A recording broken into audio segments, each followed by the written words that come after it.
We mentioned how big the heart of Ibrahim alayhi was, and that was also the case of the Prophet sallallahu rahmatan lil alameen, a mercy to the worlds.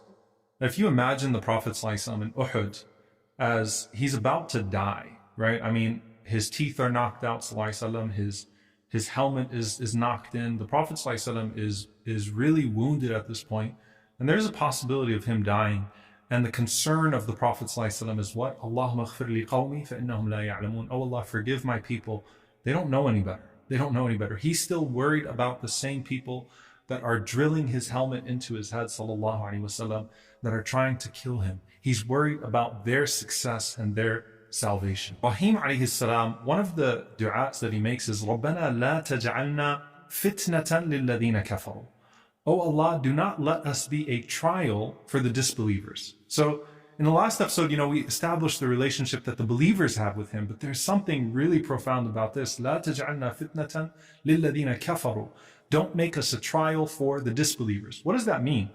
Firstly, what it means is, the primary meaning is that if they are victorious over us, then they might take that as a sign that they are upon the truth and that we are upon falsehood. And so it's not the ego that, oh, they might think that they won and we lost and we'd feel like we lost. No, they might take that as a sign of them being upon something true.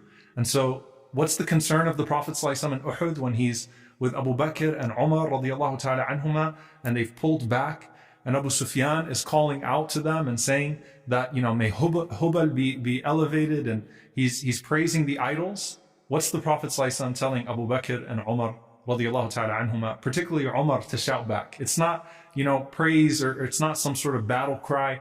It is Allahu Mawlana wa la mawla lakum. It's praising Allah subhanahu wa ta'ala, right? That to Allah belongs all glory and all might. That Allah is our protector and you have no protector.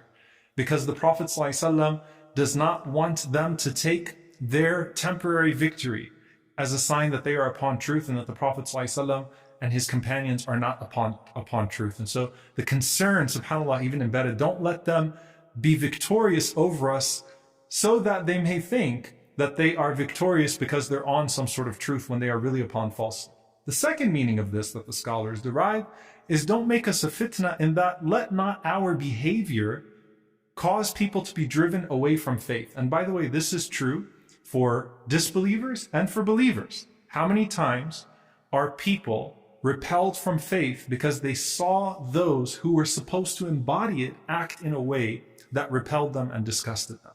And that's, subhanAllah, that's something we should really think about as Muslims.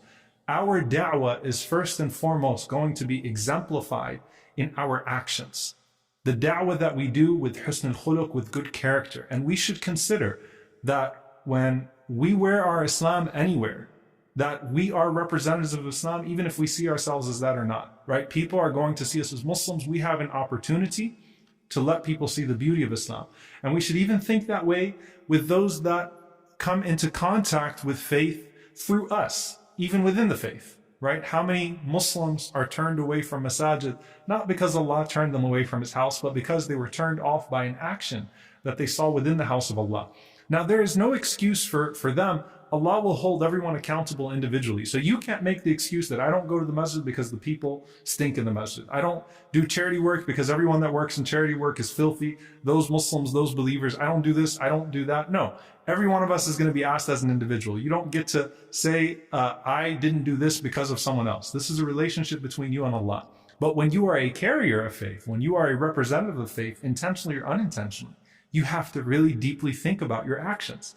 The Prophet ﷺ thought about it with the disbelievers. He didn't want to give ammo to the Islamophobes. Even when he had the right, for example, to kill Abdullah ibn Ubay ibn Salul, the chief hypocrite. This man committed high treason. He did all of these horrible things. And they said to the Prophet ﷺ, why don't you kill him? And the Prophet ﷺ said, La yaqulanna. I don't want them to say that Muhammadan kana yaqtulu ashaba, that Muhammad ﷺ used to kill his companions. I don't want them to be able to say that. So even though it would have been justified, I don't want to give them that excuse, right? So the Prophet ﷺ was concerned about the perception of others, not in a way that the Prophet ﷺ would withhold an obligation or stay away from something noble, but no, the Prophet ﷺ was considering that. And within the community as well, you think about the mosqued and the unmosqued. Now, there are two situations, one hadith with Mu'adh radiallahu anhu, another with Abu Mas'ud. I'll do the one with Mu'adh radiallahu ta'ala anhu, where a person complains that Mu'adh reads too long in his salah in the masjid. So Mu'adh used to pray Isha with the Prophet ﷺ, then he'd go to his people and lead them. Okay? And there was a complaint that Mu'adh radiallahu ta'ala anhu would read too long. So the unmosqued here, or the person that doesn't want to come to the masjid anymore, doesn't want to come to salah, it's not because Mu'adh radiallahu anhu did something wrong. It's not because, there was someone that was rude in the masjid. It's because the salah was too long. His qira'ah was too long. Now, Mu'adh radiallahu anhu interpreted this and said, the man's a hypocrite. Why would you complain about my reading Qur'an? You should love the Qur'an, right? What did the Prophet ﷺ say to Mu'adh? He said, أَفَتَانٌ أَنْتَ يَا مُعَاذ? Are you a fitna, O Mu'adh? Are you a fitna to that man, O Mu'adh? Right? SubhanAllah, like, you are a fitna by reading too much Qur'an. He's not ready for that, and so he might not come to the masjid anymore. A person might abstain from the salah because the recitation is too long.